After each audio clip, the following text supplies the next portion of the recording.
We can squeeze in a couple of more bites here before the break. Grab soundbite 7. This is Fox and Friends today. Reportedly Trump's favorite news show, and maybe Trump's favorite TV show, period.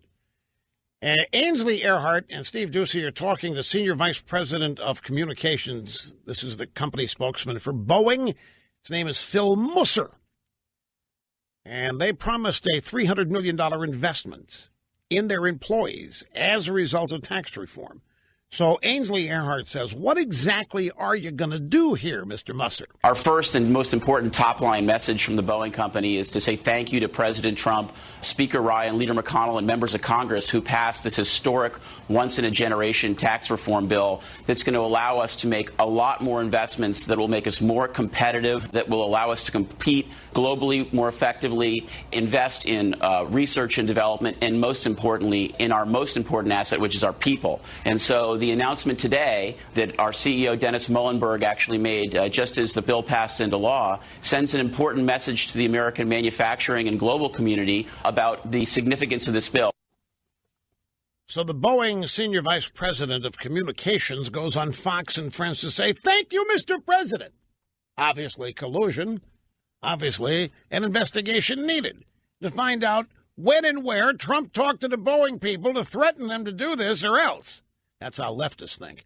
And just in case the Boeing spokesman felt that nobody heard him, he had more to say. Steve Doocy, Democrats are saying this tax bill's a handout to big companies like you. What do you say to that? This is like swimming. Our tax code has been like swimming with lead boots. The lead boots are off. We're going to swim faster. Faster swimming, more competition, more opportunity. We're going to be able to grow and win more effectively in the global economy. And we compete against state-subsidized competitors. My message to the president is thank you for this generation-changing opportunity. This is, if you look at the growth in the American economy after the Kennedy tax cuts, after the Reagan tax cuts, and now after the Trump tax cut. What I would say to those who might be skeptical is watch us. Dennis Muhlenberg, our CEO, made a decision to make an immediate investment back in our people and in our economy.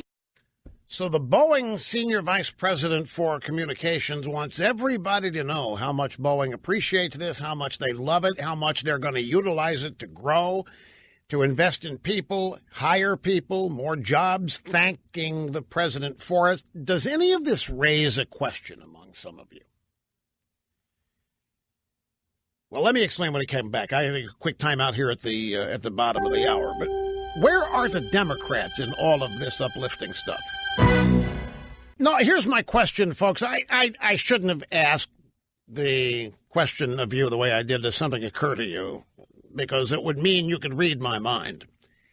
But we just heard two sound bites from essentially the corporate spokesman for Boeing, just rollicking happy, singing the praises of the tax bill, the specifics of it, what it means for Boeing, what it means for people who work at Boeing, what it means for people who do business with Boeing, what it means for the country. And he singled out how important this is because their competitors, their primary competitors, Airbus, which is a state-sponsored conglomerate among European countries, and Airbus is backed by government money. Boeing isn't.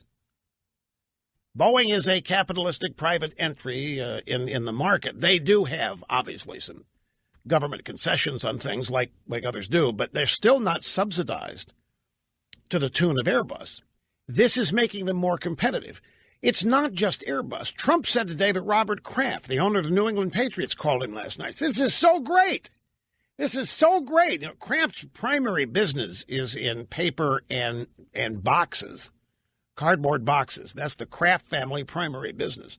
Of course, now the Patriots may dwarf it in terms of value, but the Robert Kraft's businesses have always been a great indication of economic activity. I mean, the more boxes, cardboard, paper, so forth they're manufacturing, the greater the economic growth is. And the president said today during the signing ceremony for the tax cut that Bob Kraft called him last night, just happy as could be. He's going to open a new paper plant, construction plant, whatever, in North Carolina. So here you have, wherever you look, the five companies from yesterday, 2 days ago, AT&T, Fifth Third, Wells Fargo, Comcast, now Boeing. I mean, they're all getting in on this, and they're all ecstatic. They're all extremely happy. And it tells me, look at the arduous, competitive circumstances they have been up against for the last 30 years. And with somebody like Obama in office, it was understood there was never going to be a tax cut. So they had to do what they could do to make their businesses function easier, and that was corporate crony capitalism sidle up to Obama as best they could. Obama was not the kind of guy you wanted mad at you. You know, so you get cozy, you sidle up, you pretend you want to do business with him like the GE people did, and what you end up with is crony capitalism or crony socialism, and that's not good for anybody involved. But that's what happens when you have a potentially autocratic, punitive leader.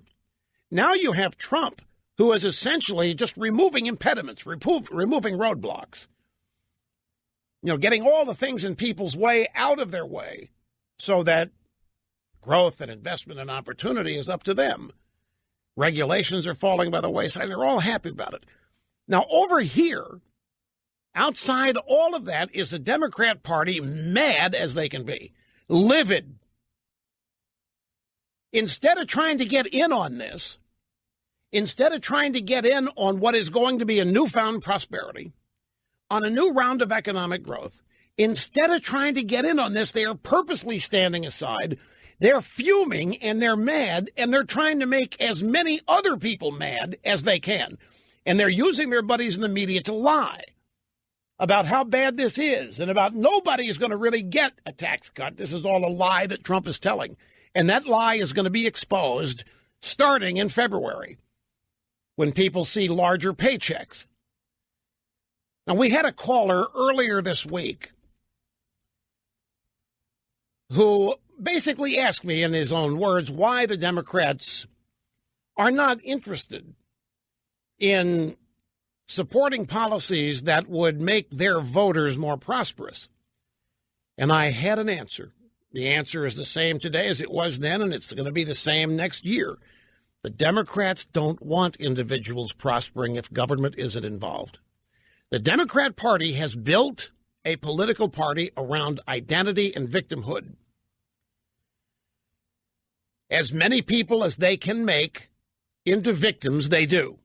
Once you, as a Democrat or as a voter, as a human being, once you believe yourself to be a victim, then you immediately have no control over your life. By definition, when you're a victim, everything that happens to you is somebody's fault. Everything that happens to you is outside your control. You're helpless. You're a victim. You're a victim of evil Republicans, evil capitalists, evil what have you. The Democrats position themselves as the saviors of all of these identity groups and victims. And if there is prosperity to be had, if there are rising standards of living, it better be traceable to government. It better be traceable to a government program. It better be traceable to something that Democrats say they're responsible for, or it doesn't count. Bottom line is the Democrats don't want their voters, other than the super rich donors in Hollywood and New York. But the average, ordinary Democrat voter, Democrats don't want them to prosper unless it's because of a government program or government action that's directly traceable to the Democrat Party.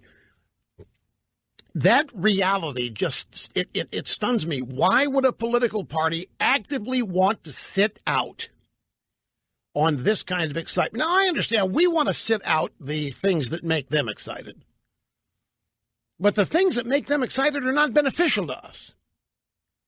The things that excite them are punitive to us. The things that excite them end up harming us, primarily by virtue of the growth of government and the loss of little individual bits of liberty and freedom here and there. Such things as versus climate change to net neutrality, whatever the issue that can grow government, whatever the issue that can give government more control over everything in the country because individuals can't be trusted with it. Well, we don't sidle up to that, and we don't want any part of that because that's injurious to us. But this isn't. injurious to anybody. Keeping more of what you earn is not injurious. It doesn't hurt you. It doesn't damage you. Encouraging prosperity, promoting liberty, promoting self-reliance, rugged individualism, promoting the pursuit of happiness doesn't hurt anybody. But in the Democrat world, it does. In the Democrat world, that's a non-starter.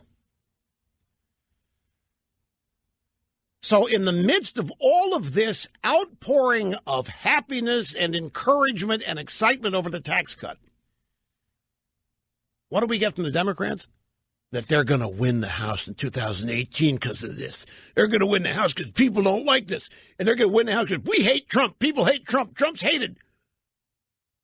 You know, I think you people better look again, because I don't think that the country sees Donald Trump today the way they saw him 9 months ago. And I don't think they see him at all the way you do. And you better make tracks on getting with it, because you're about to be left behind in a gigantic stampede. I should shut up and not give them any heads